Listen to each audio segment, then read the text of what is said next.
बहुत बहुत स्वागत है दोस्तों, हमारे मित्रों। आज हम लोग सी के एक बहुत ही common but most demanded program के ऊपर में बात करेंगे, जिसको पैलिंड्रोम प्रोग्राम के नाम से जाना जाता है। आज प्रैक्टिकल सेशन में हम आपको लाइव प्रोग्राम लिखते हुए, एग्जीक्यूट करते हुए चेक करेंगे कि कोई भी नंबर पैलिंड्रोम है कि नहीं। इसको चेक करने के लिए हम क्या प्रोग्राम कोड सी प्रोग्राम के अंदर लिख सकते हैं। सबसे पहले हम लोग एडिटर्स को ओपन कर लेते हैं। सी के एडिटर्स को हमने ओपन कर लिया और जैसा कि आप देख पा रहे होंगे, आपके स्क्रीन के ऊपर सी का एडिटर दिख रहा होगा। हमने न्यू फाइल के लिए एक फाइल ओपन कर लिया और इसे भी फुल स्क्रीन हमने कर दिया है। तो दोस्तों, सबसे पहले क्वेश्चन हम राइट कर लेंगे कि हमारा क्या प्रोग्राम होने जा रहा है। Write a program to check whether write a program to check whether number is palindrome और नॉट। ओके, सबसे पहले पैलिंड्रोम होता क्या है, इसका भी जिक्र हम इस सोर्स फाइल में ही एक कमेंट्स के माध्यम से आपको बता रहे हैं। सपोज नंबर हमने अगर 121 लिया तो इसका हमें रिवर्स तैयार करना होगा और इसका रिवर्स भी आप देख रहे हैं 121 ही हो रहा है। तो जिस नंबर का रिवर्स भी वही नंबर हो दोस्तों, इक्वल अगर आए तो उसे हम लोग पैलिंड्रोम नंबर कहेंगे। ये नंबर 121 पैलिंड्रोम नंबर कहलाता है। इस तरह से कोई भी नंबर जो यूजर इनपुट करेगा, 2 डिजिट का, 3 डिजिट का, 4 डिजिट का, कोई भी, उसे हमें रिवर्स करना होगा और रिवर्स करने के बाद उसको कंपेयर करेंगे इनपुटेड नंबर से, और अगर वो दोनों नंबर इक्वल मिलता है तो नंबर इज पैलिंड्रोम होगा, otherwise number is not palindrome होगा। तो ये बहुत ही इंटरेस्टिंग प्रोग्राम होता है लूपिंग के ऊपर में, और ये मोस्ट कॉमन और most demanded exam point of view से भी क्वेश्चन माना जाता है और प्रैक्टिस पॉइंट ऑफ व्यू से भी क्वेश्चन ये माना जाता है। तो आइए हम लोग शुरू करते हैं। हैश इंक्लूड हम लोगों ने इसे स्टार्ट कर लिया। Hash include stdio dot h hash include conio dot h void main। हमने यहां वेरिएबल्स ले लिया, एक num लिया, एक num1 लिया, एक रिव लिया रिवर्स के लिए, और एक और वेरिएबल ए हमने ले लिया।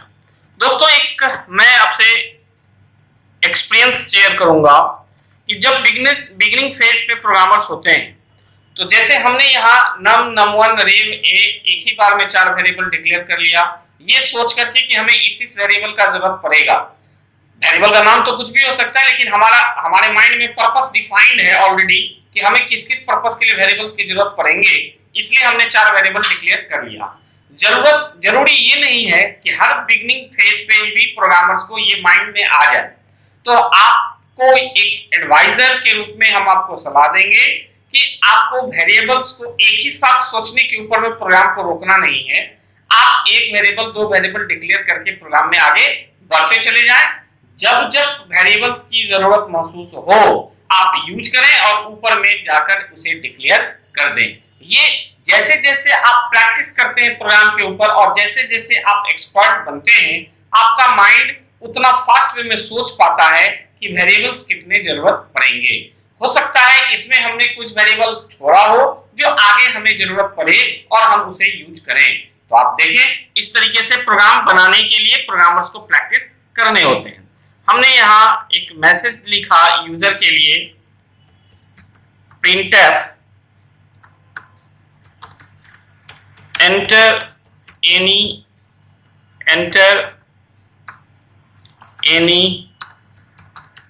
number. Okay, enter any number. आप इसे और भी क्लियर मैसेज दे सकते हैं, टू चेक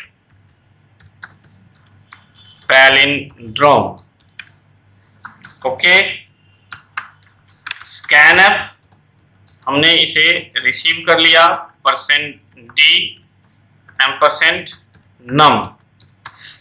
और जो नंबर हमने इनपुट लिया है उसका बैकअप करने के लिए हमने एक num1 वेरिएबल भी रखा है. यानी num में जो डेटा इनपुट होगा उसका बैकअप num1 वेरिएबल में रख लिया जाएगा. ये बैकअप हम क्यों रख रहे हैं, इसका जरूरत आगे हम लोग देखेंगे. उसके बाद हम अब एक यहाँ रिवर्स करने के लिए लॉजिक शुरू कर रहे हैं. यहां से जो लॉजिक हो रहा है ये रिवर्स लॉजिक स्टार्ट्स. देखिए यहाँ कमेंट्स का और डॉक्यूमेंटेशंस का यही बेनिफिट है कि हम कहां से कौन सा कोडिंग शुरू कर रहे हैं ये हम अपने सुविधा के लिए लिख सकते हैं. व्हाइल नम जब तक ग्रेटर देन 0 होगा तब तक लूप, हम व्हाइल लूप को हमने सेट किया. इसमें हमने लिखा a equal to num mod 10. ओके, और रिव का इनिशियल वैल्यू हम लोग यहां लेकर चलेंगे 0. रिव इक्वल टू 0 हम असाइन कर लेंगे और फिर यहां आकर rev equal to rev into 10 plus a और फिर num इक्वल टू num/10. ये हमारा लॉजिक होगा. यहां हम थोड़ा स्पेसिंग कर लें ताकि आपको साफ साफ नजर आ सके.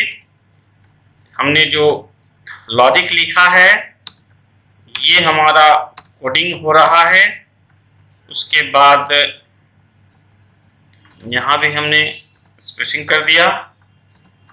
ओके, तो ये हमारा लूप क्लोज हो गया, यानी हमने रिवर्स करने का लॉजिक लिख दिया. उसके बाद हम अब इसे लिखेंगे कि rev इक्वल टू अगर num1 आ रहा है तो फिर यहां हमारा मैसेज आएगा printf number is palindrome. Okay, number is palindrome else printf number is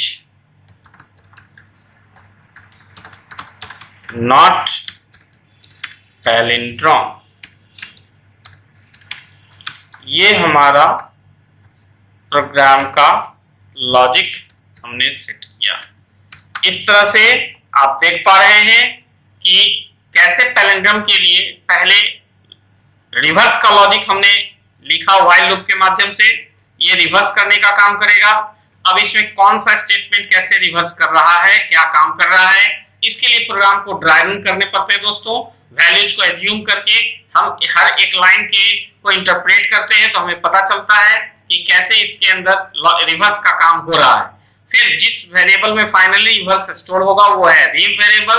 रिव को फिर हम लोग num1 से कंपेयर कर रहे हैं क्योंकि इस व्हाइल लूप के अंदर num में जो भी डेटा यूजर ने इनपुट किया था यहाँ पर वो इसके अंदर खत्म हो जाता है. यानी हमने क्या नंबर इनपुट किया था वो num में स्टोर नहीं रहता है, लेकिन बाद में हमें उसका कंपैरिजन के लिए जरूरत है, इसलिए रिव को num1 से कंपेयर कर रहे हैं और num1 में हमने बैकअप रख लिया था.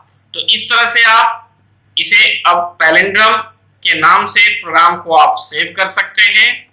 आप सेव कर दिया आपने palindrome.c.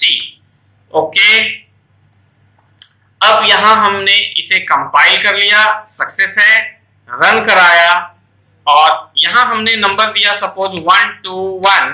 तो देखिए नंबर इज पैलिंड्रोम. हमने फिर से इसे रन कराया, नंबर दिया हमने 2 3 4. नंबर इज नॉट पैलिंड्रोम क्योंकि इसका रिवर्स 4 3 2 होगा. तो 2 3 4 is not equal to 4 3 2, therefore number is not palindrome होगा.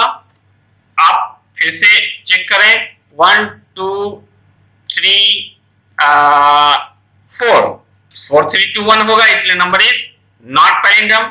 आप दूसरा कोई पैलिंड्रम नंबर डाल के देखें, 2 3 2, तो नंबर इज पैलिंड्रम।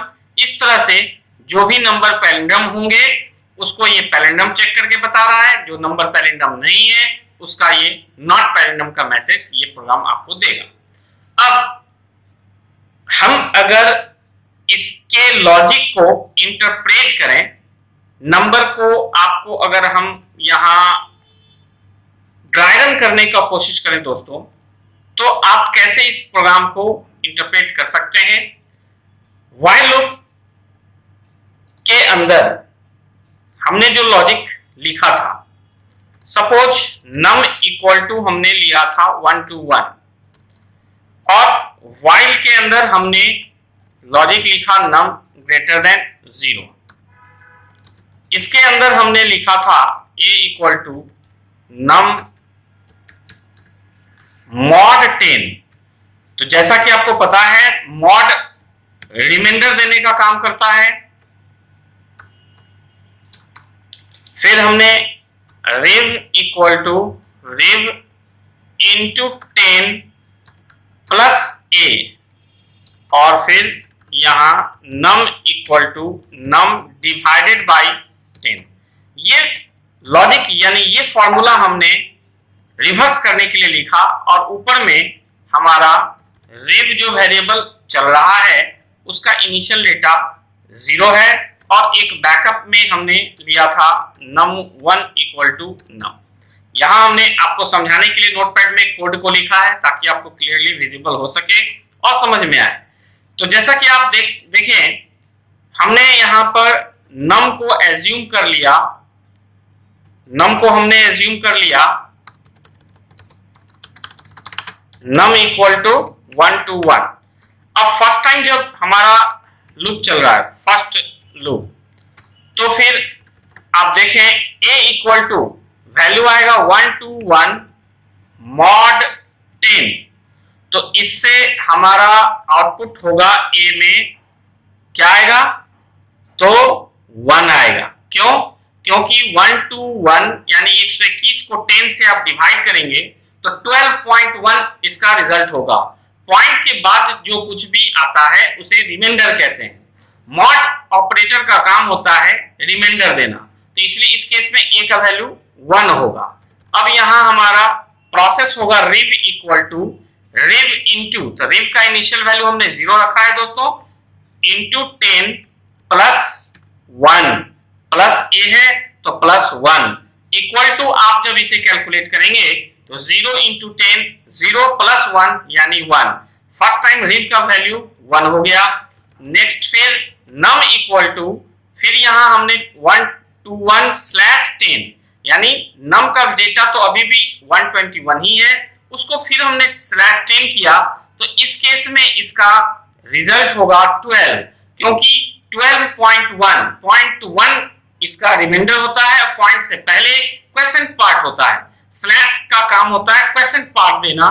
तो अब नम के अंदर 12 चला जाएगा, तो आप सेकंड टाइम लूप के ऊपर पहुंच जाएंगे। यानी अब फिर जब लूप ऊपर जाएगा दोस्तों, तो 12 लेकर के नम का डेटा जाएगा, यानी नम का डेटा आपका एक बार लूप चलने के बाद 121 से घट के 12 हो गया। सेकंड टाइम लूप चला, सेकंड टाइम में भी 12 ग्रेटर देन 0 कंडीशन ट्रू है, इसलिए फिर a इक्वल टू हमारा प्रोसेस हो रहा है 12 मॉड 10 से इसका रिजल्ट होगा 2। ओके, फिर प्रोसेस होगा रिव इक्वल टू, अब आपका रिव का करेंट डेटा 1 है, तो 1 इंटू 10 प्लस a का करेंट डेटा 2 है, तो इसका रिजल्ट आप जब चेक करेंगे तो 10 प्लस 2 12 हो गया। और फिर नम में हमारा डेटा आएगा दोस्तों नम इक्वल टू 12 स्लैश 10, तो इसका मतलब हमारा नम के अंदर अब हो जाएगा 1, क्योंकि 1.2 तो पॉइंट से पहले 1 है, इसलिए नम का डेटा अब हो जाएगा 1। अब हमारा ये थर्ड टाइम लूप चल रहा है। थर्ड टाइम लूप चलने के बाद a का डेटा अब होगा 1 मॉड 10। अब इसमें रिमाइंडर के रूप में 1 ही होगा क्योंकि रिजल्ट 0.1 हो रहा है। रिव कैलकुलेट होगा, रिव इक्वल टू रिव इंटू 10, तो रिव का करंट डेटा 12 चल रहा है पिछले स्टेप में, 12 इंटू 10 और प्लस ए का डेटा है 1। अब आप इसे कैलकुलेट करें, ये 12 इंटू 10 120, अब प्लस 1 121, फिर यहाँ नम में हमारा डेटा हो जाएगा 1/10, तो इसका मतलब अब इसके अंदर जाएगा 0, तो 1/10 का मतलब 0। अब चूंकि नम का डेटा 0 हो चुका है तो थर्ड टाइम के बाद जब ये लूप ऊपर चलने को जाएगा तो 0 ग्रेटर देन 0 फॉल्स हो जाएगा, यानी 3 डिजिट्स के लूप में लूप 3 ही बार चल रहा है, चौथे बार में फॉल्स हो जा रहा है क्योंकि नम का डेटा 0 हो गया। अब आप देखिए यहाँ थर्ड टाइम के बाद रिव वेरिएबल में 121 कैलकुलेट होकर के आ चुका है। अब इन्हीं डेटा को यानी रिव के करंट डेटा को हमने num1 के थ्रू कंपैरिजन किया, तो num1 से कंपेयर होने के बाद हमारा आप देख पा रहे हैं कि रिजल्ट आपका पैलिंड्रम और नॉट पैलिंड्रम के लिए यहाँ कंपैरिजन हो रहा है। तो उम्मीद करते हैं दोस्तों कि पैलिंड्रम का प्रोग्राम और इसके ड्रैगन को आप समझ पाए होंगे। हम ड्रैगन को फिर से आपको एक बार शो करें, इस तरीके से ये ड्रैगन का स्टेप हमने किया है। आप सेल्फ प्रैक्टिस भी कर सकते हैं ताकि आप दूसरे नंबर को एज्यूम कर लें एग्जांपल के रूप में और फिर उसे खुद से आप ड्रैगन करें ताकि स्टेप्स कैसे काम कर रहे हैं, फॉर्मूला जो तैयार किया गया है, लॉजिक जो स्टेटमेंट लिखा गया है वो कैसे काम कर रहा है, आप खुद से अपने एग्जांपल अपना डेटा लेकर के आप उसे इंटरप्रेट करें ताकि लॉजिक आपको बिल्कुल समझ में आ जाए। इस तरीके से आप पूरे प्रोग्राम को प्रैक्टिस कर सकते हैं। एक बार फिर से हम स्क्रीन ऊपर से नीचे धीरे धीरे हम आपके लिए ले चले ताकि आप पूरे कोड को अच्छे से समझ पाएं, वॉच कर पाएं और ताकि फिर से सेल्फ प्रैक्टिस अच्छे से कर पाएं। तो इस तरह से हम लोग मिलेंगे और फिर सी के अंदर बहुत सारी डिटेल्स और भी प्रोग्राम का प्रैक्टिस करेंगे दोस्तों। उम्मीद करते हैं कि आपको आज ये सी का भी प्रोग्राम आप एक बार ऊपर से नीचे तक पूरा विजिट कर लें। वैसे ये प्रोग्राम डिस्क्रिप्शन बॉक्स में नोट्स का लिंक शेयर किया जाएगा जिसमें ये प्रोग्राम का कोडिंग आपको भेज दिया जाएगा। टेलीग्राम के माध्यम से नोट्स को आप यूज कर सकते हैं, स्टडी कर सकते हैं, प्रोग्राम को फिर सेल्फ प्रैक्टिस कर सकते हैं दोस्तों। तो उम्मीद करते हैं आज का वीडियो आपको बहुत पसंद आएगा। आप हमारे वीडियो को जुड़ने के लिए, हमारे चैनल से जुड़ने के लिए चैनल को सब्सक्राइब जरूर करें दोस्तों। वीडियो को लाइक करें, शेयर करें और कमेंट्स करके हमें बताएं और हम कोशिश करेंगे आपके साथ ढेर सारा प्रैक्टिकल सेशन, ढेर सारे थ्योरेटिकल सेशन में हम आपसे जुड़ सकें। चलिए इस वीडियो से विदा लेते हैं। स्वस्थ रहें, सुरक्षित रहें, मिलते हैं नेक्स्ट वीडियो में। थैंक यू, धन्यवाद।